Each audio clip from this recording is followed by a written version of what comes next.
श्री शिवाय नमस्तु। महाराज, दुनिया के लोग नहीं समझते कि शंकर पर जल चढ़ाने का क्या लाभ है। शिव महापुराण कहती है, अगर एक दिन शिव महापुराण की कथा कहती है, मंगलवार को अगर शिव जी के मंदिर में, शंकर के मंदिर में जाकर एक लोटा पानी चढ़ाया जाता है तो हमारे कार्य में उन्नति होती है। कोई व्यापार नहीं चलता हो, दिक्कत आ रही हो तो हनुमान जी के दूसरे नंबर का भाई गतिमान का स्मरण करो।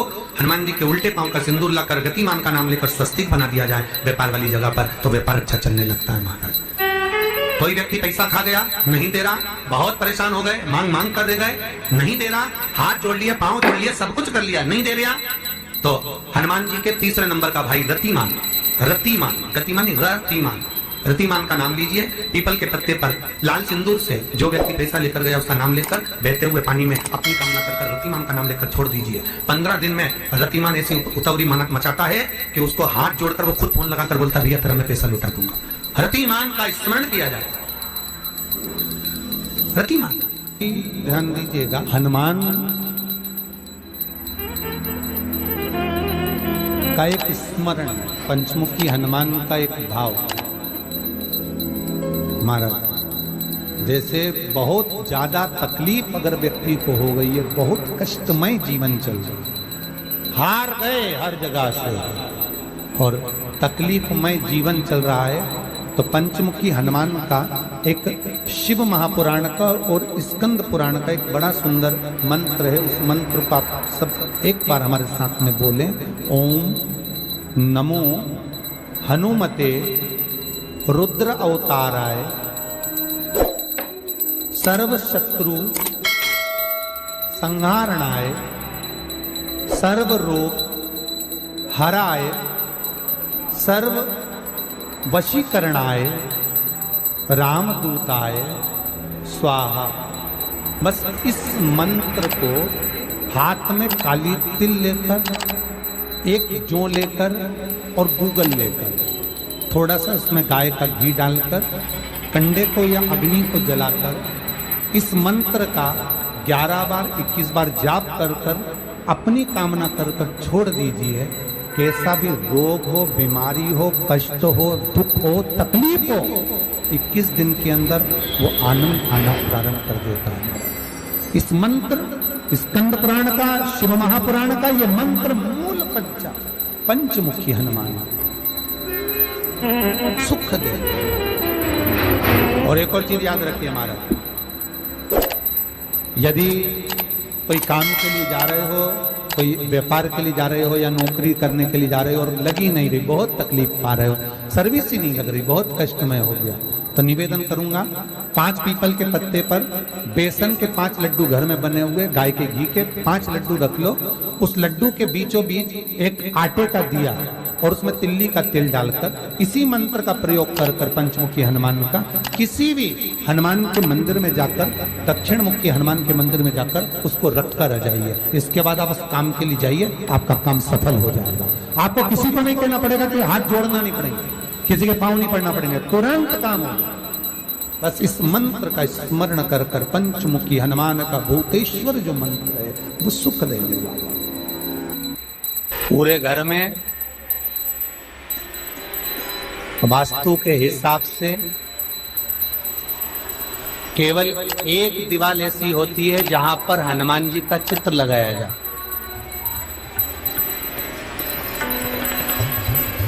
चाहे तुम पर्वत उठाने वाला चित्र लगाओ हनुमान जी का, चाहे बैठे हुए लगाओ, चाहे रामायण पढ़ने वाला लगाओ, चाहे लंका दहन करने वाला लगाओ, चाहे राम नाम जपने वाला लगाओ, चाहे लक्ष्मण को संजीवनी देने वाला लगाओ, चाहे मौन मुद्रा में लगा दो, चाहे स्तुति में लगा दो, चाहे भजन में लगा दो। हनुमान जी का कोई भी चित्र लगता है तो ना पूरब में लगेगा, ना पश्चिम में लगेगा, ना दक्षिण में लगेगा। हनुमान जी का अगर चित्र लगता है तो उत्तर की दीवार में दक्षिण को देखते हुए लगता है, केवल एक ही स्थान।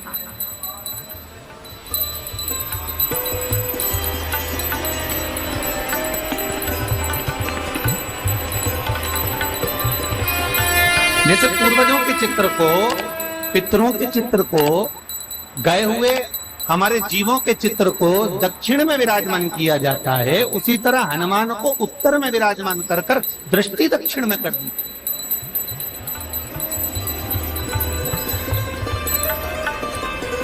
घर में हनुमान जी के जितने फोटो होते हैं उसको केवल दक्षिण दिशा में लगा, वो उत्तर दिशा में लगा बिठाते थे, और दक्षिण की ओर उनकी दृष्टि होना चाहिए, दक्षिण की ओर उनका मुख होना चाहिए। क्यों? महाराज, अगर व्यक्ति के जीवन में कोई बीमारी आने वाली है, व्यक्ति के जीवन में कोई रोग आने वाला है, व्यक्ति के जीवन में अगर कोई कष्ट आने वाला है, व्यक्ति के जीवन में अगर कोई परेशानी आने वाली है, व्यक्ति के जीवन में कोई एक्सीडेंट का योग भी बनने वाला है, तो शास्त्र कहता है वो दिशा दक्षिण से ही बनता है।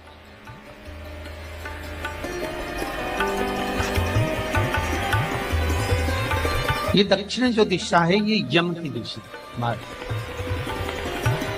यहाँ संपूर्ण परिवार के साथ यमराज अपने आनंद में निवास करते।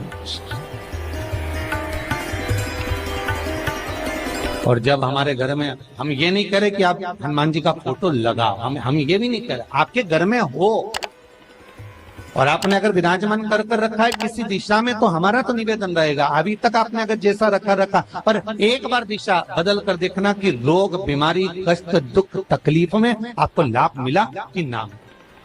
हनुमान जी ने केवल दक्षिण दिशा की ओर अगर मुख कर हमने विराजमान कर दिया, फोटो ही विराजित किया। हम ये नहीं कहेंगे आपसे कि आप बाजार से फोटो खरीद के लाओ फिर लगाओ, नहीं, आपके घर में हो तो आप लगा दें, आपके घर में हो तो विराजमान।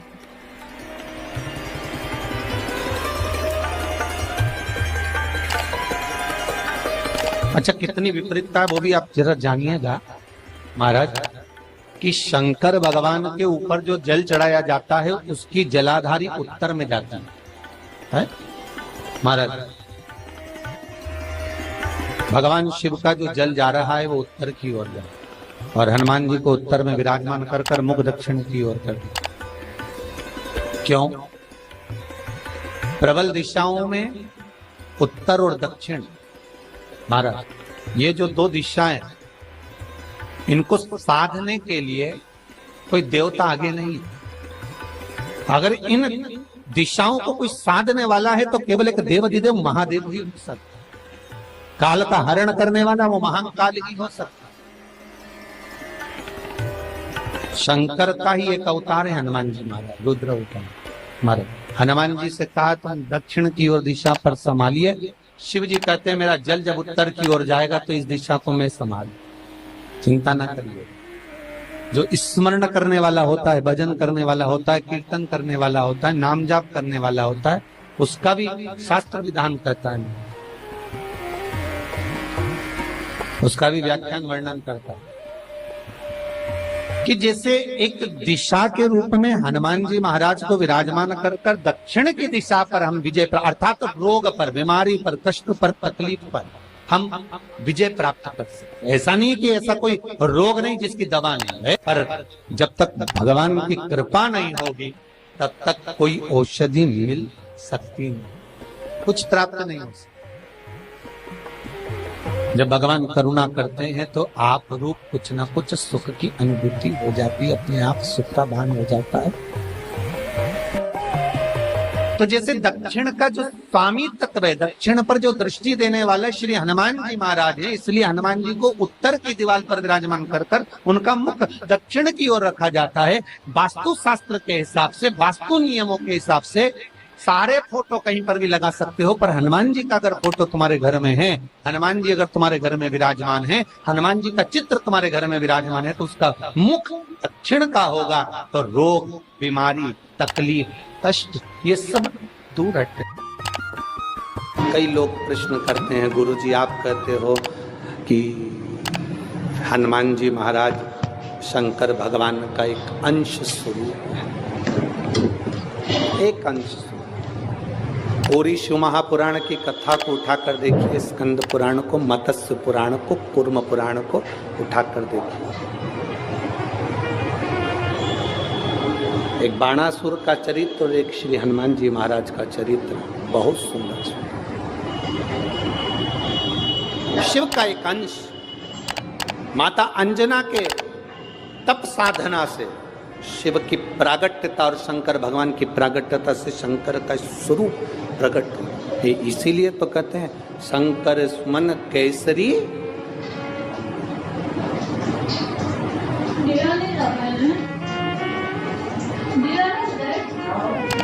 शिव का एक स्वरूप है हनुमान जी। हम तो हमेशा कहते हैं अगर आप हनुमान जी का भी दर्शन कर रहे हैं तो ये अंदाजा लगा कर रखें कि आप शंकर का दर्शन कर रहे हैं। आप शंकर का दर्शन कर रहे हैं तो ये अंदाजा लगा कर रखें कि आप हनुमान जी का दर्शन कर रहे हैं। सब एक, कोई भेद नहीं, सब एक, कोई भेद नहीं। देवताओं, आप एक बेलपत्र, जैसे आप एक बेलपत्र कि ये दो जो पत्तियां होती हैं, जरा ध्यान देंगे, ये दो जो पत्ती नीचे की रहती है बेलपत्र, आगे का भाग एक बेलपत्र और नीचे की जो ये दो पत्तियां होती हैं, इन दो पत्तियों के ऊपर एक एक शमी पत्र। ये दो जो पत्तियां हैं, इन पत्तियों के ऊपर एक एक शमी पत्र और लाल चंदन ये रखकर कितना भी रोगीला व्यक्ति हो, रोग से ग्रसित व्यक्ति हो, जिंदगी में कितना ही दुख पड़ रहा हो, बेलपत्र की ये दोनों पत्ती जिसके ऊपर शमी पत्र रखकर, लाल चंदन रखकर श्री हनुमान जी महाराज और हनुमान जी महाराज के तीसरे नंबर के भाई श्री गतिमान जी। हनुमान जी कितने भाई हैं? 6। उसमें हनुमान, रतिमान, प्रतिमान, मतिमान, गतिमान, तो जो नीचे के क्रम में आते हैं श्री गतिमान जी, उन गतिमान जी और हनुमान जी का नाम लेकर जो शिवलिंग के ऊपर समर्पित कर देता है, रोग का निवारण होता ही है, रोग मुक्ति होती है। मंगल का प्रदोष निकाल कर रख लो कि मंगल का प्रदोष इस दिन पड़ रहा है, मंगल की त्रयोदशी तिथि पड़ रही है, प्रदोष व्रत मंगलवार का पड़ रहा है। और जिन लड़का लड़की को मंगल होते हैं, जिन कन्या और वर को मंगल होते हैं, केवल शंकर भगवान के मंदिर में जाकर चौमुखी दिया, 4 बत्ती का दिया आटे का, उसमें घी डालकर लड़की शंकर भगवान के मंदिर में मात्र 7 बार शंकर पे से उतार कर 3 बार स्वतः उतार कर शिव के मंदिर में रख देती है, उसका मंगल आड़े आता ही नहीं है, मंगल नहीं आता संग। मंगल प्रदोष व्रत का इतना महत्व है महाराज। जब जिस महीने में जो प्रदोष पड़ा करे, जब प्रदोष पड़े, बन सके 1 बेलपत्र, बन सके 5 बेलपत्र, शमी पत्र, हरे मूंग, हरा मूंग, बेलपत्र, एक कलश के अंदर थोड़ा सा पानी लेकर 1 बेलपत्र, हरा मूंग, शमी पत्र डालकर और उसमें थोड़ा सा गुड़ डालकर भगवान शिव का स्मरण कर कर प्रदोष काल में, मान लो कोई काम आपका बहुत जरूरी है, बहुत दिनों से आप थक गए हैं, नहीं हो रहा, कर्जा बढ़ रहा है, धन नहीं आ रहा, व्यापार नहीं चढ़ रहा, या कोई समस्या बहुत प्रबल है, कोई एग्जाम में बैठ रहे हो, नहीं हो रहा, परीक्षा भी दे दी है, रिजल्ट आने ही वाला है, तो भी प्रदोष काल में, प्रदोष के समय वो जल, मूंग, शमी पत्र और बेलपत्र और गुड़ का शंकर के शिवलिंग को समर्पित करना प्रारंभ कर दो। 2 या 3 प्रदोष करोगे, बाबा आपकी मनोकामना शीघ्र पूर्ण कर देगा। शंकर भगवान पर चढ़े हुए जल जब नीचे की ओर आता है, जिस जगह पर जल गिरता है उस जगह पर मात्र 1 दुर्गा प्रदोष के दिन अपनी कामना कर कर इस शरीर के सुख के लिए शंकर भगवान के जल गिरने वाले स्थान के पास में अवधूतेश्वर महादेव के नाम से रख दी जाती है, तो जिंदगी में कभी बड़ी बीमारी नहीं आती। उसी तरह जिससे रोग को समाप्त करने के लिए दुर्वा का प्रयोग किया जाता है। कभी ऐसा